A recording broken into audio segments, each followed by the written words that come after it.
Hello friends, मैं सतीश यादव स्वागत करता हूं आपका इस वीडियो में। आज पहले वीडियो में हम देख चुके हैं कि टेंस क्या होते हैं, कितने प्रकार के होते हैं। आज के इस वीडियो में जो पहले हमने वीडियो देखा था सिंपल प्रेजेंट टेंस का आइडेंटिफिकेशन देखी थी हमने, उसके यूसेज देखे थे और इसके अलावा किस प्रकार से फॉर्मेशन ऑफ द सेंटेंसेस होता है। पर आज हम देखते हैं कि टेंस से रिलेटेड किस प्रकार से क्वेश्चन आते हैं और किस प्रकार से उसकी एक्सरसाइज को हल किया जाता है। तो फर्स्ट ऑफ ऑल हम ये देखते हैं कि व्हाट इज टेंस। टेंस क्या है, टेंस को डिफाइन करते हैं और ये मान के चलिएगा आपकी किसी भी प्रकार के कोई भी कंपटीशन के अंदर क्वेश्चन कहीं से भी क्रिएट किया जा सकता है। डेफिनेशन है इसकी, the word tense is a term of English grammar and refers to a form of the verb that indicates time. This tense indicates time of an action and the degree of completion. The non action verb only indicates time. It means जो tense एक English grammar की term है जो किस चीज को refer कर रही है, फॉर्म ऑफ द वर्ब। और ये फॉर्म ऑफ द वर्ब किसको इंडिकेट करेगी, टाइम को इंडिकेट करेगी। फॉर्म ऑफ द वर्ब किसको इंडिकेट करेगी, टाइम को इंडिकेट करेगी। और इस प्रकार हमने देखा कि tense indicates time of an action. पहली बात, टेंस ने किस चीज को इंडिकेट किया, टाइम ऑफ एन एक्शन। दूसरी बात, द डिग्री ऑफ कंप्लीशन। तो इट मीन्स एक तो हमें यह जानकारी मिली कि टेंस किसी भी कार्य के होने के समय को प्रकट करता है। दूसरी बात, उसके डिग्री ऑफ कंप्लीशन किस हिसाब से हुई है। और ये दोनों ही चीजें, टेंस अलग से कोई चीज नहीं आती। टेंस जो रेफर होगा वो होगा फॉर्म ऑफ द वर्ब से। अगर वर्ब की फर्स्ट फॉर्म है तो प्रेजेंट टेंस है, सेकंड फॉर्म है तो पास्ट टेंस है, और इसके अलावा अगर फ्यूचर बनाना है तो उसके अंदर हमको ऑक्सिलरी जोड़नी होती है। अब सवाल उत्पन्न होता है कि the non action verb only indicates time. कैसे? जैसे मैंने कहा कि ही इज ए डॉक्टर, यहां पर इज जो वर्ब है वो नॉन एक्शन वर्ब है, जबकि मैं कहता हूं ही राइट्स ए लेटर। तो राइट्स जो वर्ब है वो आपकी एक्शन है, क्योंकि ये एक्शन को शो कर रहा है। यहां पर किसी प्रकार का कोई एक्शन नहीं है, यह आपकी अवस्था को, स्थिति को प्रकट करता है। तो नॉन एक्शन वर्ब जो होगी वो केवल टाइम को इंडिकेट किया, इट मींस इज, तो ये प्रेजेंट टाइम है। यहां पर राइट्स नामक जो वर्ब की फॉर्म है वो आपको टेंस को भी, टाइम को भी इंडिकेट कर रही है और डिग्री ऑफ कंप्लीशन को भी इंडिकेट कर रही है। इट मींस ये एक्शन वर्ब है, नॉन एक्शन वर्ब नहीं है। ये तो हुई एक बात।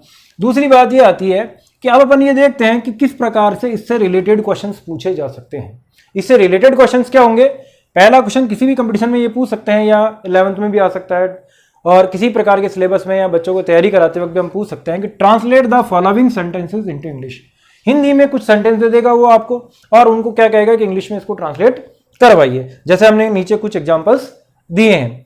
दूसरा प्रकार का क्वेश्चन बनता है कि transform the following sentences into affirmative to negative, negative to interrogative और interrogative to affirmative. It means sentence वो खुद बना के देगा और हमसे ये कहेगा कि इसको अफर्मेटिव को नेगेटिव में चेंज करिए, नेगेटिव को इंट्रोगेटिव में चेंज कीजिए, इंट्रोगेटिव को अफर्मेटिव में या नेगेटिव में चेंज कीजिए। तीसरा जो इंपॉर्टेंट क्वेश्चन क्रिएट होता है वो करीब करीब सभी प्रकार की प्रतियोगी परीक्षा में और 9th 10th में स्पेशली इसको पूछा जाता है, और 9th 10th में इसका वेटेज होता है 4 मार्क्स का। 9th में भी 4 मार्क्स का है और 10th में भी 4 मार्क्स का इसका वेटेज मिलता है कि fill in the blanks with correct form of the verb given in the bracket.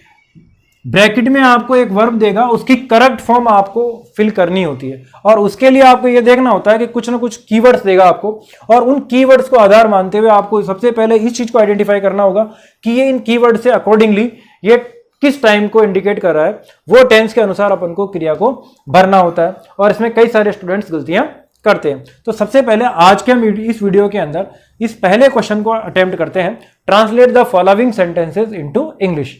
बात करते हैं हम सिंपल प्रेजेंट टेंस की। सिंपल प्रेजेंट टेंस क्या है और सिंपल प्रेजेंट टेंस में फॉर्मेशन ऑफ द सेंटेंस क्या होता है। जो हम पिछले वीडियो में बता चुके हैं कि सिंपल प्रेजेंट टेंस की आइडेंटिफिकेशन क्या होती है। हमने देखा कि सिंपल प्रेजेंट टेंस को हमने हिंदी में भी आइडेंटिफाई किया और इंग्लिश में भी। हिंदी में ता, ते और ती हैं, अगर ये दिख गए इट मीन्स ये सेंटेंस किस में होगा, सिंपल प्रेजेंट टेंस में होगा। इंग्लिश में इसकी आइडेंटिफिकेशन होती है वर्ब से। अगर वर्ब की फर्स्ट फॉर्म दे रखी है इट मींस वो सिंपल प्रेजेंट टेंस है। अब क्वेश्चन हमारे पास क्या आता है कि इसको ट्रांसलेट करना है, translate the following sentences into English. आज की तारीख में हम इस वीडियो के अंतर्गत इस क्वेश्चन को और इस क्वेश्चन को, क्वेश्चन नंबर 1 और क्वेश्चन नंबर 2 को हाईलाइट कर रहे हैं। तो जैसे एग्जांपल हमने दिया, गंगा हिमालय से निकलती है, तो यहां हमको ती है शब्द दिख गया, तो इससे ये तो हमें पता पड़ा कि ये जो टेंस है वो सिंपल प्रेजेंट टेंस है। और सिंपल प्रेजेंट टेंस होने के कारण से हम जो इसका स्ट्रक्चर यूज करेंगे, subject plus V first plus object करेंगे। अब यहां पर यह भी क्वेश्चन क्रिएट होता है कि what is subject and what is object. अगर आपको सब्जेक्ट का पता लगाना है तो अपने मन में एक सवाल पूछिए भी कौन या किसने का, जिसमें जवाब आता है कौन या किसने का जवाब आया, इट मींस वो होगा हमारा सब्जेक्ट। क्या या किसको का जिसमें जवाब आया वो होगा हमारा ऑब्जेक्ट। तो हमने ये देखा कि गंगा हिमालय से निकलती है, तो गंगा हमारा क्या हो गया, सब्जेक्ट हो गया। तो हम इसको जब अफर्मेटिव सेंटेंस को क्रिएट करेंगे तो सबसे पहले हमारे को सब्जेक्ट लेकर के आना होता है। सब्जेक्ट हुआ हमारा द गंगा। अब गंगा क्या काम करती है, निकलने का कार्य कर रही है। गंगा गंगा निकलती है, तो गंगा कोई लड़की तो है नहीं भाई साहब तैयार होकर के निकल पड़ी। गंगा क्या है, एक पानी का रूप है, नदी है, नदी पानी के रूप में बहने का काम करती है, तो बह करके निकलेगी, अन्यथा नहीं निकल सकती। तो बहने को हम कहते हैं फ्लो। और हमने एक चीज और नोट की है यहां पर कि अगर सिंगुलर सब्जेक्ट है,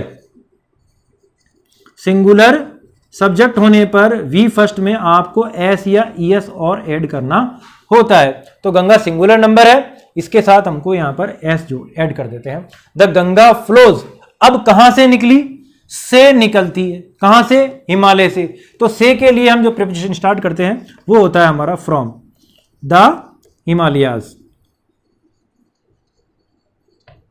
इस प्रकार से आपको ऑप्शन में अगर इस प्रकार से ये मिलता है तो वो ही राइट आंसर है, अन्यथा उसका राइट आंसर नहीं होगा। स्टूडेंट्स क्या काफी बार गलतियां करते हैं, सिंपल प्रेजेंट टेंस में गलती यहां होती है, एस या ईएस लगाना भूल जाते हैं और इस प्रकार से क्वेश्चन आपका गलत हो जाता है। दूसरा क्वेश्चन, मैं सुबह चाय लेता हूं।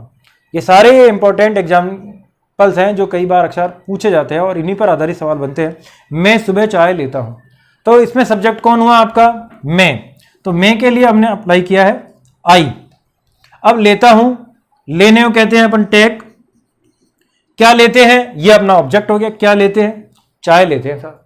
तो क्या ऑब्जेक्ट हुआ अपना, टी। आई टेक टी। अब कब लेते हैं, सुबह लेते हैं साहब, तो सुबह अपना एडवर्ब हो गया। I take tea in the morning, तो एडवर्ब एंड में चला जाएगा। थर्ड, वे प्रतिदिन शाम को फुटबॉल खेलते हैं।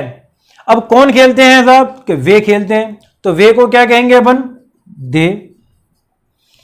अब दे क्या कर रहे हैं, खेलने का काम कर रहे हैं। हिंदी सेंटेंस के अंदर क्रिया सबसे एंड में मिलेगी। हिंदी सेंटेंस के अंदर क्रिया सबसे एंड में होती है, जबकि इंग्लिश में जब सेंटेंस फ्रेम करें तो सब्जेक्ट के तुरंत बाद आपको वर्ब मिलती है। तो दे प्ले। अब प्ले के तुरंत बाद हमको ऑब्जेक्ट लाना है। क्या खेलते हैं, फुटबॉल। कब खेलते हैं, इन द इवनिंग, डेली। अगला सेंटेंस, मां खाना पकाती है, तो सब्जेक्ट कौन हुआ इसमें, मदर। मदर अब क्या करती है, पकाती है। तातेती किसके लग रहा है, पकाती के लग रहा है, तो इसका मतलब इसके लिए जो वर्ब अप्लाई करेंगे वो होगी कुक। अब चूंकि मदर एक सिंगुलर नंबर है इसलिए आपको यहां पर एस अप्लाई करना पड़ेगा, मदर कुक्स। अब मदर ने क्या कुक किया, खाना, तो ये अपना क्या हो गया, ऑब्जेक्ट हो गया। तो यहां हमने लिखा है खाने को अपन कहते हैं food, full stop. Mother कुक्स food, simple sentence. Next, पानी 100 डिग्री सेंटीग्रेड पर उबलता है, तो पानी उबलने काम कौन कर रहा है, पानी। पानी को कहेंगे आप वाटर। वाटर काम क्या करा, उबलना। उबलने को कहेंगे आप बॉयल। अब चूंकि वाटर सिंगुलर नंबर में काउंट होता है इसलिए आपको यहां ऐड करना है एस। वाटर बॉइल्स किस पर, 800 डिग्री सेंटीग्रेड। इसमें आपसे अगर जब फिल इन द ब्लैंक्स में भी कई बार ये सवाल पूछा जाएगा और यहां पर आपको ब्रैकेट दे देगा, तो आपको बॉयल में केवल एस ऐड करना है और आपका आंसर राइट हो जाएगा। नेक्स्ट, वह हमेशा देरी से आता है। वह हमेशा देरी से आता है, तो सब्जेक्ट हुआ हमारा वह। लड़का है वह, तो ही। लड़की है वह, तो शी, तो हम ये लिखेंगे यहां पर। अब आता है, अगर आती है होता तो हमें यहां पर शी लिखना होता, बट यहां क्या है, आता है तो ही। अब क्या हो गया, हमेशा, तो हमेशा के लिए हम अप्लाई करते हैं ऑलवेज। क्या अप्लाई करेंगे, ऑलवेज। ही ऑलवेज, आने को कहते हैं कम। अब चूंकि ही जो सिंगुलर नंबर होने के कारण से हमें यहां ऐड करना है एस। ही ऑलवेज कम्स, कब आता है वो, देरी से आता है, तो लेट कर देंगे। नेक्स्ट सेंटेंस, 2 और 2 4 होते हैं, 2 और 2 4 होते हैं, तो इट मींस यहां पर जो पूरा का पूरा ये फ्रेज है, ये आपका सब्जेक्ट है। 2 और 2, तो योजक क्या लिखा हुआ है यहां पर, और, तो 2 and 2, 2 and 2 make 4।